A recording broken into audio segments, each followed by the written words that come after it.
Bismillahirrahmanirrahim. Assalamu alaikum. Dear students, my name is Maria Akram and I am your biology teacher. Today we are going to start new chapter that is reproduction. Reproduction दो word से मिलके बना है. Re mean again and production mean to produce. Living organism में होने वाला वो process जिसमें नए इंडिविजुअल्स प्रोड्यूस होते हैं, we call that process reproduction. हम इसे ऐसे डिफाइन कर सकते हैं. It is the biological process by which parents produce a new individuals of their own kinds to ensure continuity of species. Every species of organism can reproduce new individuals of that species. यानी reproduction एक ऐसा तरीकाकार है जिससे ना सिर्फ organism नई generation produce करते हैं बल्कि अपनी नस्ल को भी बरकरार रखते हैं. Reproduction is not necessary for the well-being of individual. It has nothing to do with the survival of individuals, but it is very important to the survival of a species or a population. Dear students, reproduction किसी भी individual के survival के लिए लाजमी नहीं. यानी अगर ऐसा है कि किसी इंडिविजुअल में रिप्रोडक्शन का प्रोसेस नहीं हो रहा तो ये मतलब नहीं कि वो सर्वाइव नहीं कर सकेगा या उसकी डेथ हो जाएगी. लेकिन रिप्रोडक्शन का प्रोसेस जो है किसी भी स्पीशीज़ के सर्वाइवल के लिए या पॉपुलेशन के लिए बहुत ज़्यादा ज़रूरी है. अगर ऐसा हो कि किसी स्पीशीज़ के तमाम इंडिविजुअल में किसी भी रीज़न की वजह से रिप्रोडक्शन की एबिलिटी ख़त्म हो जाए तो फिर इस केस में जो वो स्पीशीज़ है वो ख़त्म हो जाएगी, एक्सटेंट हो जाएगी. So we can say reproduction is a mechanism that reproduces new generations and maintain a species. In organisms, method of reproductions are varied and some are quite complex. Reproduction का जो process है it's not same in all individuals. Reproduction का अमल मुख्तलिफ individuals में मुख्तलिफ तरीक़ाकार से होता है और कुछ organism में तो reproduction का process बहुत complex भी है. Types of reproduction. Next हम इसकी types की बात कर लेते हैं. As you all know, there are two types of reproduction. First one is sexual reproduction and the second one is asexual reproduction. सबसे पहले हम asexual reproduction को डिस्कस कर लेते हैं. Asexual reproduction requires only a single parental organism which give rise to organism by mitotic division.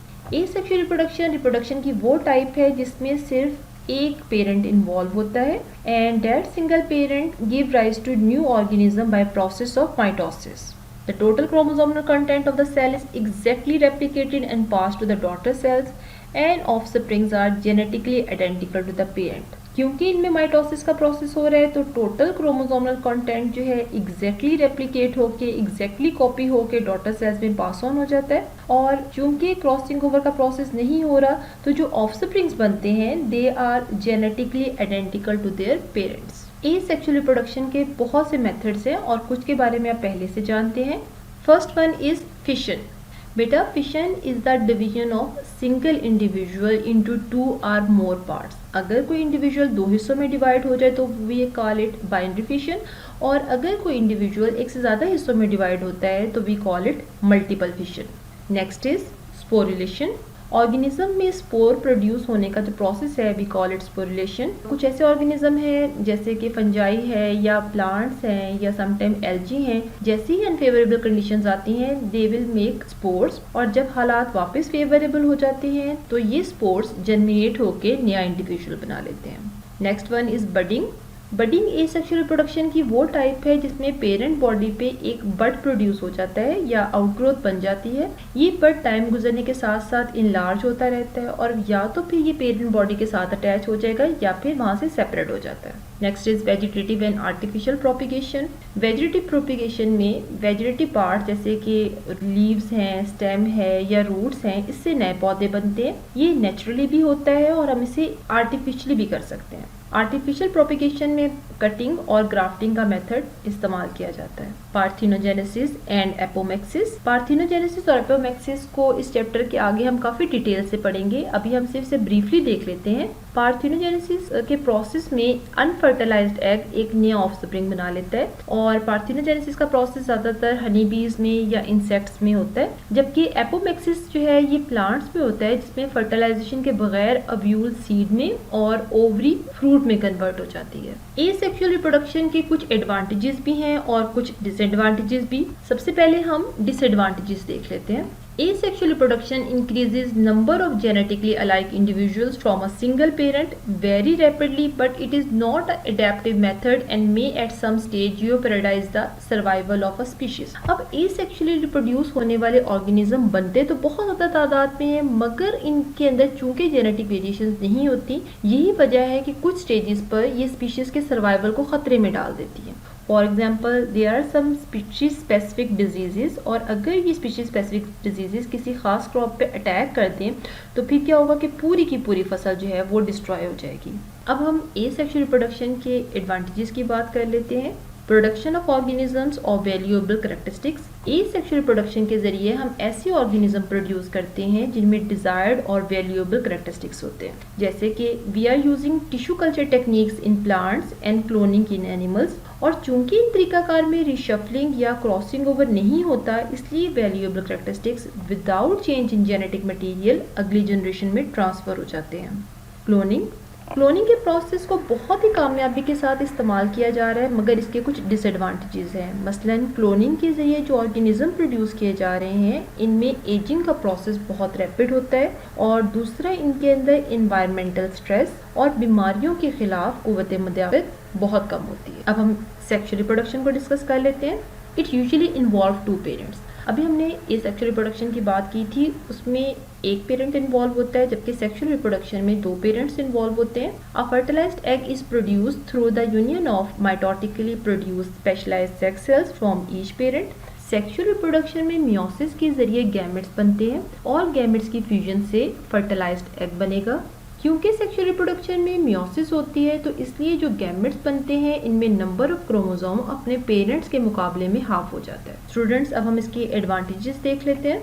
Reshuffling of jeans. Meiosis में चूंकि crossing over होती है, so it result in the reshuffling of genes leads to the recombination of genes. यही वजह है कि sexual reproduction के जरिए जो इंडिविजुअल्स पैदा होते हैं वो अपने पेरेंट्स के आइडेंटिकल नहीं होते, बल्कि दे हैव जेनेटिक वेरिएशंस, या इनके अंदर जो जेनेटिक मेकअप होता है वो अपने पेरेंट्स से डिफरेंट होता है।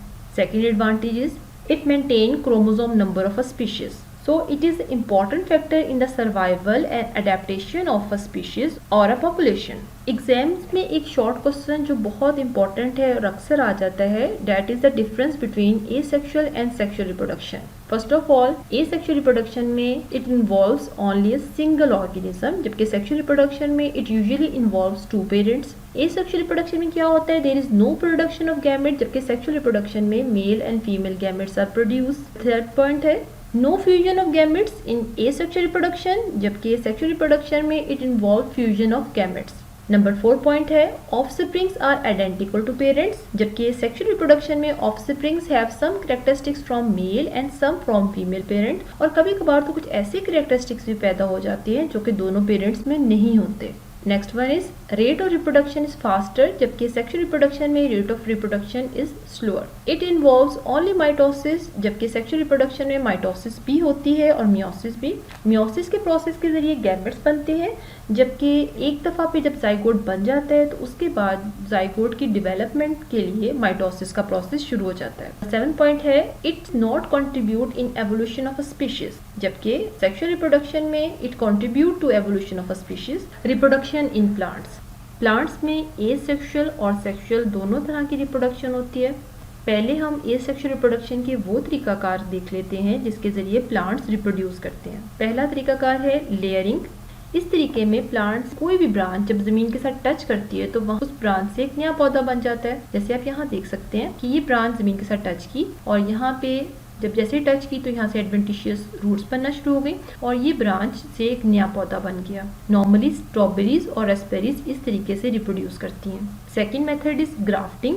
इस मेथड में क्या होता है कि स्टेम का कोई भी पीस काटते हैं और किसी दूसरे प्लांट के साथ अटैच कर देते हैं। कुछ अरसे बाद अटैच स्टेम पीस और होस्ट प्लांट के वेस्कुलर बंडल एक दूसरे के साथ कनेक्ट हो जाते हैं और इस तरह से प्लांट ग्रो करता है। Third method is budding. Budding का प्रोसेस ग्राफ्टिंग जैसा होता है, लेकिन इस तरीके में हम किसी प्लांट का बड लेते हैं और इसे दूसरे प्लांट के साथ अटैच कर देते हैं। एसेक्सुअल रिप्रोडक्शन के बाद हम देख लेते हैं कि प्लांट्स सेक्सुअली कैसे रिप्रोड्यूस करते हैं। Plants have a diplohaplontic life cycle with alternating diploid sporophyte and haploid gametophyte generations. अब चूंकि डिप्लॉयड जनरेशंस और हैप्लॉयड जनरेशन एक दूसरे के साथ अल्टरनेट करती हैं, इसलिए हम कहते हैं कि प्लांट्स में डिप्लोहेप्लॉन्टिक लाइफ साइकिल होता है। स्पोरोफाइट और गैमेटोफाइट जनरेशन सिमिलर भी हो सकती हैं और डिसिमिलर भी। अगर तो ये दो जनरेशन वेजिटेटिवली सिमिलर होते हैं, इस तरह की अल्टरनेशन ऑफ जनरेशन को हम कहते हैं आइसोमॉर्फिक अल्टरनेशन ऑफ जनरेशन। और अगर ये जनरेशन एक दूसरे से डिफरेंट हो तो we call it heteromorphic alternation of a generation.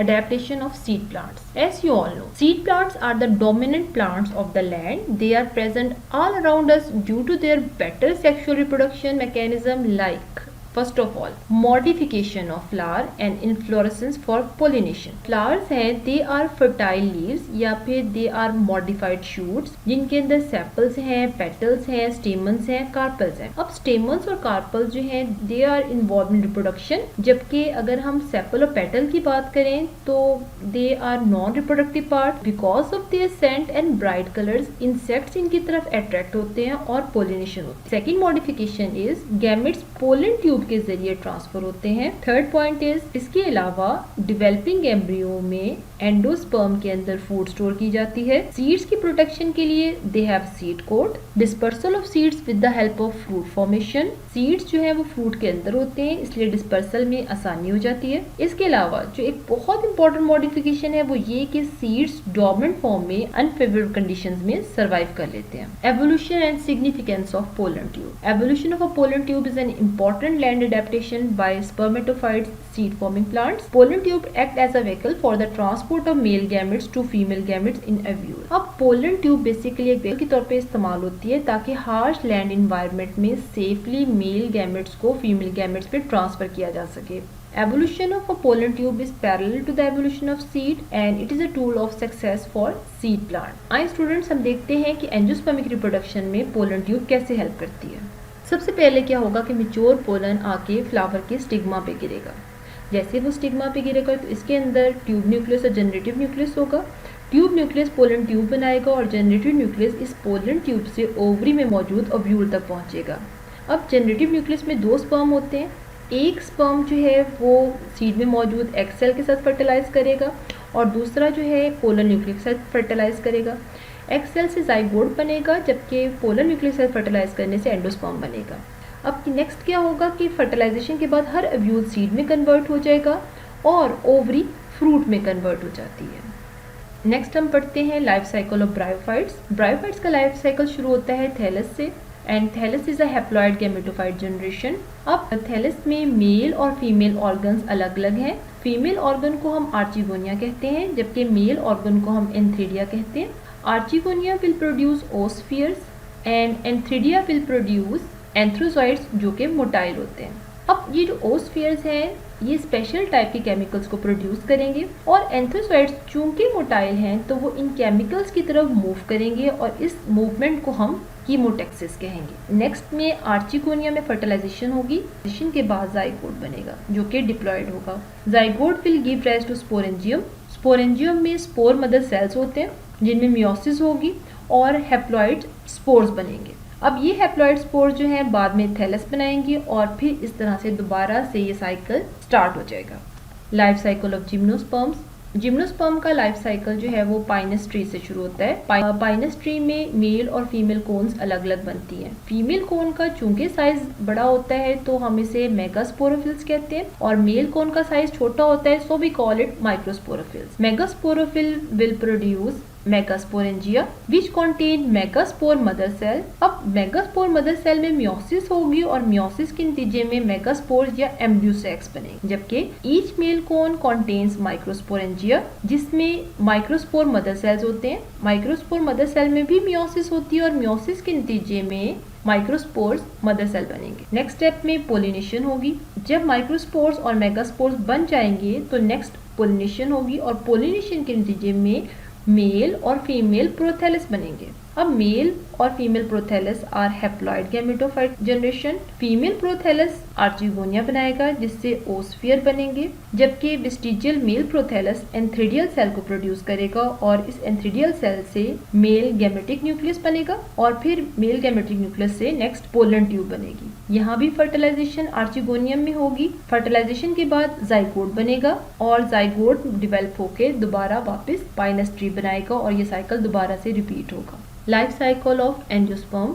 अब नेक्स्ट हम एंजियोस्पर्मिक प्लांट्स के लाइफ साइकिल को देखते हैं। एंजियोस्पर्म वो प्लांट्स हैं जिनमें सीड्स इनक्लोज होते हैं और इनमें फ्लावर बनता है। एंजियोस्पर्म का लाइफ साइकिल जो है वो फ्लावरिंग प्लांट से शुरू होता है। अब इनमें सेक्सुअल और एसेक्सुअल दोनों तरह की रिप्रोडक्शन होती है। फ्लावरिंग प्लांट का जो फ्लावर है ये हर्माफ्रोडाइट भी हो सकता है, यानी हर्माफ्रोडाइट का मतलब कि एक ही प्लांट में मेल और फीमेल पार्ट्स हों, और सिंगल सेक्स का मतलब होगा कि मेल फ्लावर्स अलग हैं और फीमेल फ्लावर्स अलग हैं। अब फ्लावर्स के 4 हिस्से होते हैं। कैलिक्स और करोला जो है ये नॉन रिप्रोडक्टिव है, जबकि स्टेमन और कार्पल जो है ये रिप्रोडक्शन के प्रोसेस में इन्वॉल्व होते हैं। अब स्टेमन्स में मौजूद जो माइक्रोस्पोरोफिल्स हैं माइक्रोस्पोरेंजिया बनाएंगे और इन पोलन सेक्सेस में माइक्रोस्पोर मदर सेल्स मौजूद होते हैं जिनमें मियोसिस का प्रोसेस होता है और इस मियोसिस के प्रोसेस से माइक्रोस्पोर या पोलन ग्रेन्स बनेंगे। जबकि कार्पल्स में मौजूद मेगास्पोरोफिल्स जो हैं दे विल मेक ओव्यूल्स या मेगास्पोरेंजिया। मेगास्पोरेंजिया के अंदर मेगास्पोर मदर सेल्स मौजूद होते हैं। यहाँ पे भी मियोसिस का प्रोसेस होगा और इस मियोसिस के प्रोसेस से मेगास्पोर या एम्ब्रियो सैक बनेगा। नेक्स्ट स्टेप में पोलिनेशन होगी, जिसके बाद वेस्टिजियल मेल और फीमेल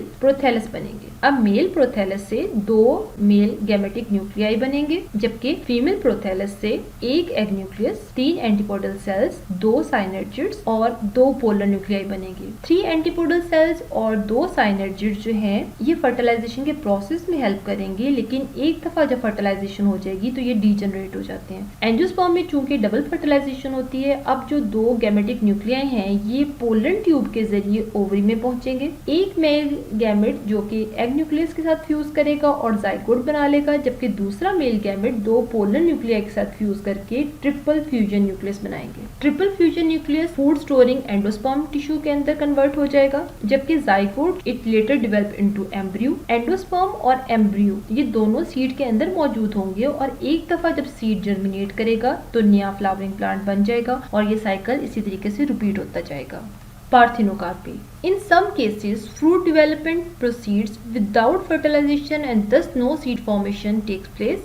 कुछ केसेस में फ्रूट डेवलपमेंट शुरू हो जाती है लेकिन फर्टिलाइजेशन का प्रोसेस नहीं होता और इस प्रोसेस के थ्रू जो फ्रूट्स बनेंगे इनमें सीड्स भी नहीं होते। For example banana, pineapple and some varieties of oranges and grapes. अब पार्थेनोकार्पी की रीजन क्या होती है? It is due to the hormonal imbalance, usually high oxygen level occurs in ovaries. अब पार्थेनोकार्पी के रीजन ये है कि अगर ओवरीज के अंदर ऑक्सीजन की क्वांटिटी ज़्यादा हो तो फिर जो ओवरी होगी इसमें इसको फर्टिलाइजेशन की ज़रूरत नहीं होगी और ये फ्रूट में डेवलप होना शुरू हो जाएगी और इस केस में जितने भी फ्रूट्स बनेंगे उनमें सीड्स भी नहीं बनते। यूजेस, अब हम देखते हैं कि पार्थेनोकार्पी को कहाँ कहाँ इस्तेमाल किया जाता है। It is artificially induce for the commercial purpose by adding oxygen as in tomato and peppers. Our next topic is seed dormancy. The inactivity of seed during unfavorable condition is called seed dormancy. ये rest की एक special condition है जिसकी वजह से embryo लंबे अरसे तक अनफेवरेबल कंडीशंस में सरवाइव कर सकता है। अब ये अनफेवरेबल कंडीशंस कौन सी हैं? मसलन पानी की कमी है या लो टेम्परेचर है, क्योंकि ये दोनों कंडीशन सीड की जर्मिनेशन के लिए अनफेवरेबल है। इसलिए सीड में मौजूद जो एम्ब्रियो है वो डॉर्मेंट रहेगा और वो जर्मिनेट नहीं करेगा। सीड डॉर्मेंसी सीड्स को आउट ऑफ सीजन या अनफेवरेबल कंडीशन में ग्रो या जर्मिनेट होने नहीं देता। Importance of seed dormancy. Seed dormancy is important for the survival of plants. It prevents dormant seeds in response to condition apparently favorable but temporary. Seed dormancy seed के survival के लिए बहुत important होता है, क्योंकि किसी वक्ती स्टिमुलस जो कि बज़ाहिर लग रहा होता है कि बहुत ही फेवरेबल स्टिमुलस है, इसमें सीड को जर्मिनेट नहीं करने देता। जैसे कि कुछ सीड्स हैं जिनकी जर्मिनेशन के लिए गर्म मौसम की ज़रूरत है, जैसे सर्दियों का मौसम है और उस सर्दियों के मौसम में कुछ ऐसे दिन आ गए हैं जिनमें धूप बहुत तेज़ पड़ना शुरू हो गई है, तो इस केस में इस एक्सीडेंटल या टेम्परेरी फेवरेबल स्टिमुलस के नतीजे में सीड्स जर्मिनेट नहीं होंगे, क्योंकि अगर इन केस में सीड जर्मिनेट हो जाते हैं तो इससे फिर सीड को नुकसान पहुंचेगा, क्योंकि कुछ दिन के लिए तो धूप अवेलेबल होगी, लेकिन उसके बाद जो क्योंकि धूप नहीं होगी तो वो जो सीड होगा वो जाया हो जाएगा। Dormant seed required certain very precise combination of environmental cues to avoid any accidental stimulus. Seed की जर्मिनेशन के लिए और डोरमेंट एमयू की नॉर्मल ग्रोथ के लिए कुछ खास precise combination of environmental cues या इशारों की जरूरत होती है। अगर तो ये एनवायरमेंटल क्यूज या इशारे होंगे तो जर्मिनेशन होगी, अदरवाइज नहीं। और इसलिए कोई भी एक्सीडेंटल स्टिमुलस जर्मिनेशन ना इंड्यूस करते, क्योंकि अगर ऐसा होता है तो फिर वो एक्सीडेंटल स्टिमुलस जो कि वक्ती है उसके ख़त्म होते ही जर्मिनेशन रुक जाएगी और सीड ज़ाया हो जाएगा। Last topic of today's lecture is fruit set and fruit ripening. Fruit set. Germinating pollen tube सिर्फ गैमेट्स की ड्यूरिंग फर्टिलाइजेशन सेफ ट्रांसफर के लिए इम्पोर्टेंट नहीं है, but it is also a rich source of oxygen and it also stimulate tissues of style and ovary कि वो ज़्यादा से ज़्यादा ऑक्सीजन प्रोड्यूस करें। अब क्वेश्चन ये है कि ऑक्सीजन की ज़्यादा मिकदार क्यों ज़रूरी है, तो इसका आंसर ये है कि oxygen is necessary for fruit set. अब हम फ्रूट सेट को कैसे डिफाइन करेंगे? Retention of ovary after fertilisation ovary become fruits. अगर ये ऑक्सीजन नहीं होता तो it will cause abscission of flower. अब एब्सेशन का आपको पता है मतलब क्या है कि पत्ते का या फूल का झड़ जाना या गिर। अब चूंकि फ्लावर की ओवरी ने बाद में फ्रूट बनना होता है, तो अगर फ्लावर ही झड़ गए तो फिर क्या होगा कि ओवरऑल फ्रूट यील्ड में कमी हो जाएगी। नेक्स्ट हम देख लेते हैं फ्रूट राइपनिंग या फल का पकना।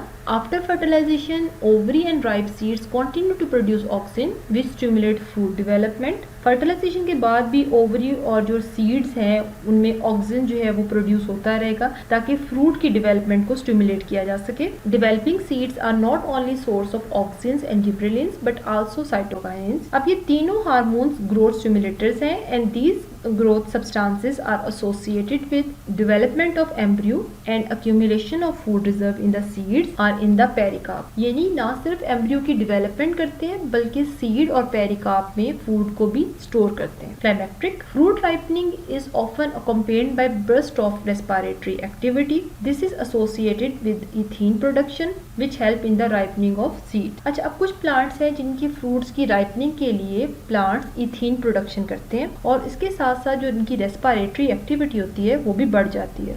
और ऐसे प्लांट्स में इथीन की प्रोडक्शन और रेस्पिरेटरी एक्टिव का बढ़ जाना फल के पकने के लिए ज़रूरी होता है। यहाँ हमारा आज का लेक्चर ख़त्म होता है। अब हम इस लेक्चर के इम्पोर्टेंट शॉर्ट क्वेश्चंस देख लेते हैं। Right a difference between asexual and sexual reproduction. Asexual reproduction में सिर्फ सिंगल ऑर्गेनिज्म इन्वॉल्व होता है, जबकि सेक्सुअल रिप्रोडक्शन में 2 पेरेंट्स इन्वॉल्व होंगे। एसेक्सुअल रिप्रोडक्शन में गैमेट्स नहीं बनेंगे, जबकि सेक्सुअल रिप्रोडक्शन में मेल और फीमेल गैमेट्स प्रोड्यूस होते हैं। एसेक्सुअल रिप्रोडक्शन में फ्यूजन ऑफ गैमेट्स नहीं होती, जबकि सेक्सुअल रिप्रोडक्शन में फ्यूजन ऑफ गैमेट्स होती है। एसेक्सुअल रिप्रोडक्शन में जो ऑफस्प्रिंग प्रोड्यूस हो रहे होते हैं वो अपने पेरेंट्स से आइडेंटिकल होते हैं, जबकि सेक्सुअल रिप्रोडक्शन के अंदर जो ऑफस्प्रिंग प्रोड्यूस होते हैं वो अपने पेरेंट्स से आइडेंटिकल नहीं होते। और एसेक्सुअल रिप्रोडक्शन आप ये कह सकते हैं कि इसमें सिर्फ माइटोसिस इन्वॉल्व होती है, जबकि सेक्सुअल रिप्रोडक्शन में माइटोसिस के साथ साथ मियोसिस भी इन्वॉल्व होगी। Next question is differentiate between isomorphic and heteromorphic. अगर तो 2 जनरेशन जो होंगी वो वेजिटेटिवली सिमिलर हों तो हम इसे आइसोमॉर्फिक कहते हैं, जबकि हेट्रोमॉर्फिक जनरेशन वो जनरेशन होती हैं जिनके अंदर दोनों जनरेशन जो है वो एक दूसरे से